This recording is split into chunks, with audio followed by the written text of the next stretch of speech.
किराया के जिंदगी माँ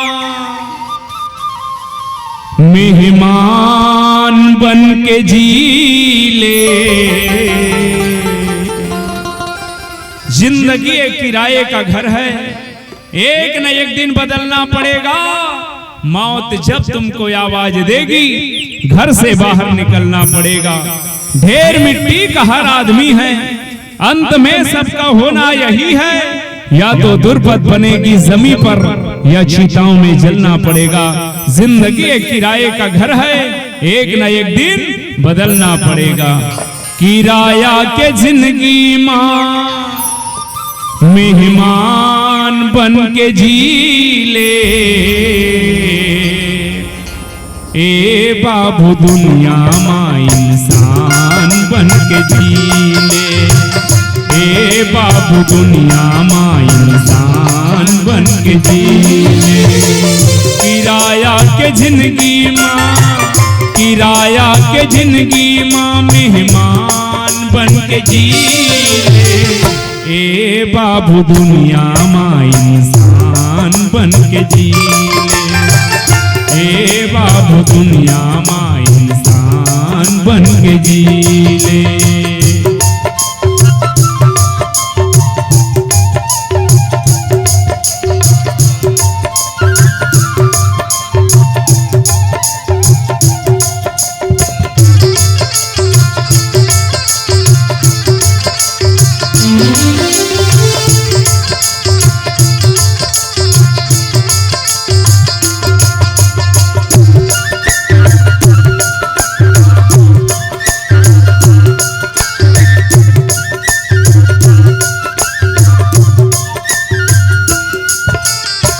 लगे हा बधुर्रा माटी जिंदगी भर सकेले बर। लगे हा बधुर्रा माटी ला जिंदगी भर सकेले बर।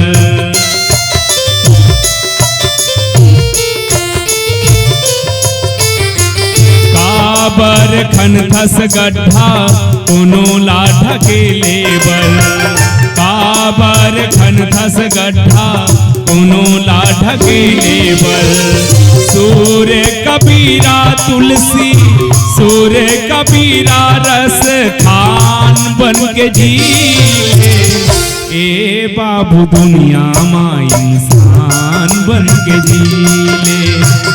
ए बाबू दुनिया माँ इंसान बन के जी ले।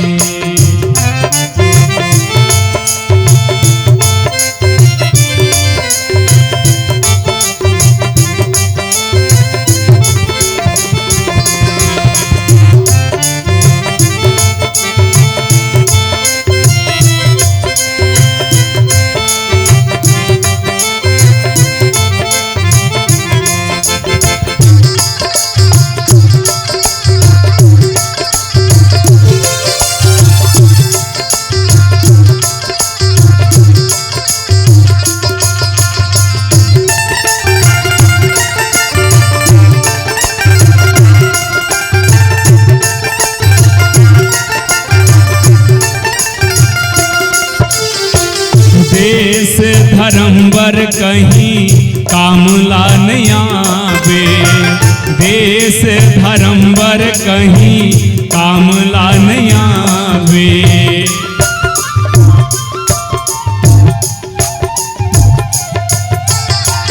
जाबे जब वो कर दुआरी मुँह का दिखावे।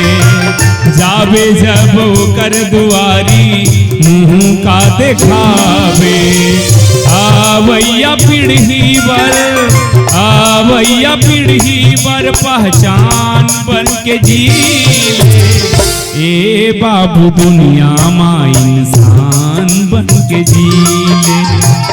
ए बाबू दुनिया माँ इंसान बन के जी ले। किराया के जिंदगी माँ, किराया के जिंदगी माँ मेहमान बन के जी ले।